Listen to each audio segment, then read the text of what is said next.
السلام علیکم، حدیث دل میں خوش آمدید۔ میں ہوں ڈاکٹر افتخار۔ دوستو، پچھلے ہفتے ہم نے آپ کے لیے ویڈیو پیش کی تھی ہماری ٹریفک۔ اگر کسی وجہ سے آپ سے یہ ویڈیو مس ہو گئی ہو تو اس کا لنک اس وقت آپ کی اسکرین پہ آ رہا ہے، اور آج کی ویڈیو ہے قومی دولت کی جواب دہی۔ دوستو، قیام پاکستان سے کچھ ہی سال بعد کی بات ہے کہ سکھ بیاس کے کنارے کوئی 1000-1500 کی آبادی کا ایک چھوٹا سا گاؤں ہوا کرتا تھا۔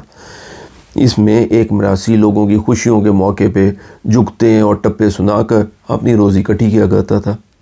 اچھا، ہمیشہ کی طرح اس وقت بھی ہمارا ملک کسی نہ کسی بحران کا شکار تھا، اس لیے کاروبار اور زراعت دونوں کے برے حال تھے۔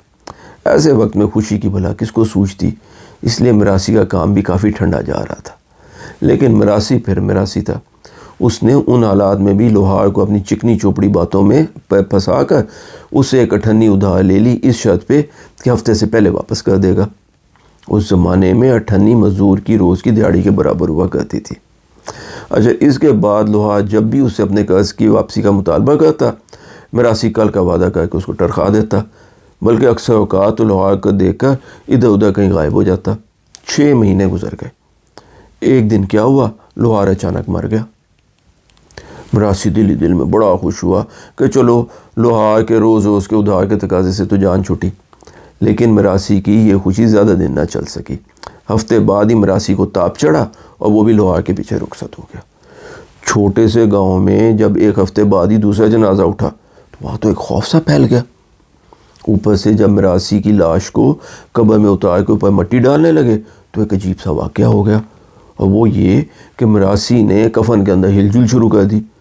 کمزور دل کے لوگ تو وہاں سے بھاگ ہی گئے ڈر کے۔ البتہ وہاں موجود کچھ سیانے لوگوں نے مراسی کو قبر سے نکالا اور باقی لوگوں کو سمجھانے لگے کہ شاید مراسی مرا نہیں تھا، سکتہ ہو گیا تھا۔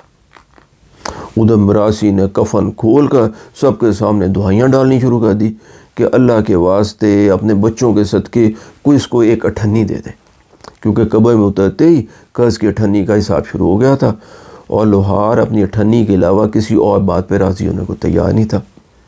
اس کے بعد سنا ہے کہ جب تک وہ مراسی زندہ رہا، وہ ہر آنے جانے والے سے ایک اٹھنی کا سوال کرتا۔ جب کوئی اس کو ایک اٹھنی دے دیتا تو ایک نادیدہ شخص کے پیچھے بھاگتا اور ہاتھ لمبے کر کر کے اٹھنی اس کی طرف بڑھاتا کہ لے لے لے لے، اپنی اٹھنی لے لے، اللہ کا واسطہ اٹھنی لے لے، مجھے معاف کر دے۔ پھر جب کچھ نہ ہوتا تو وہ اس اٹھنی کو پھینک کر کسی اور کے پیچھے اٹھنی کا سوال کرنے چل پڑتا۔ لوگ مجذوب سمجھ کے بعض کا تو اس کو پورا روپیہ اور 1 دفعہ 2 دفعہ تو 5-5 روپے کے نوٹ دینے کی بھی کوشش کرتے، لیکن مراسی ہمیشہ ان سے اٹھنی کا سوال کرتا، کیونکہ لوہار اپنی اٹھنی کے علاوہ کسی اور چیز پہ راضی نہیں ہو رہا تھا۔ اب یہ یقین سے نہیں کہا جا سکتا کہ کیا واقعی مراسی نے کوئی حقیقت دیکھ لی تھی، یا یہ ہے کہ صرف ڈر کی وجہ سے اس کے حواس کھو گئے تھے۔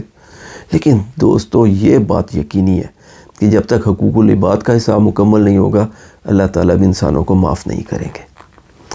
اچھا، مراسی کا ذمہ تو صرف لوہار کی ایک اٹھنی تھی، اور خدا کرے کہ لوہار نے وہ اٹھنی مراسی کو معافی کر دی ہو، یا ہو سکتا ہے کہ مراسی نے اپنی کچھ نیکیاں دے کر یا لوہار کے کچھ گناہ اپنے ذمہ لے کر اپنی واجب الرقم کا معاملہ نپٹا لیا ہو۔ لیکن جنہوں نے 22 کروڑ لوگوں میں سے ہر ایک کی کئی اٹھنیاں دینی ہوں گی، وہ کس کس کے آگے ترلے کریں گے؟ اور ان 22 کروڑ لوگوں میں سے اگر اس دن کسی ایک نے بھی اپنے حق سے دستبردار ہونے سے انکار کر دیا تو پھر اس دن اللہ کا انصاف کس شکل میں ظاہر ہوگا؟ اس دن وہ بندہ کہے گا، یا لیتنی کنت ترابا، کہ لعنت ہو مجھ پر اور اس زندگی پر جو میں گزار کے آیا ہوں، کاش کہ میں مٹی ہوتا، کاش کہ میری ماں نے مجھے جنا نہ ہوتا۔ دوستو، شاید آپ سوچ رہے ہوں کہ وہ کون سا شخص ہوگا جو 22 کروڑ لوگوں کا دیندار ہو، 22 کروڑ لوگوں کا مقروض ہو؟ تو دیکھیے کہ قومی اور سرکاری دولت اور اثاثے دراصل 22 کروڑ عوام کی مشترکہ ملکیت ہے۔ اس دولت میں کسی قسم کی چوری، غبن اور فراڈ انسان کو 22 کروڑ لوگوں کا مقروض اور دیندار بنا دیتا ہے۔ ہمیں یہ سمجھنے کی ضرورت ہے کہ سرکاری ملازمت میں ہوتے ہوئے کام سے غفلت، بددیانتی، رشوت یا سفارش کی بنیاد پہ حقدار کو اس کے حق سے محروم کرنا یا ناحقدار کا دامن بھر دینا مراد کا ناجائز استعمال، سرکاری املاک پہ قبضہ یا سرکاری املاک کو نقصان پہنچانا، جھوٹ اور دھوکہ دہی سے سرکاری رقم یا اثاثے ہڑپ کر جانا، دراصل تمام 22 کروڑ عوام کے حق پہ ڈاکہ ہے، اور قیامت کے دن خلاصی کے لیے ان میں سے ہر ایک حقدار کو اس کا حق لوٹانا پڑے گا۔ دوستو دیکھیں، اگر خدا نہ خواستہ کہیں کسی ایک آدمی یا چند لوگوں کا حق تلف ہو جائے تو شاید منت سماجت، معافی تلافی، اور اگر پلے کچھ نیکیاں ہیں تو ان کے عوض روز قیامت کچھ جان بخشی کی صورت نکل ہی آئے۔ لیکن جہاں معاملہ قومی دولت لوٹنے کا ہے، وہاں 22 کروڑ لوگوں میں سے ہر ایک کی ہتھیلی پر رکھنے کے لیے اٹھنیاں کہاں سے لائیں گے؟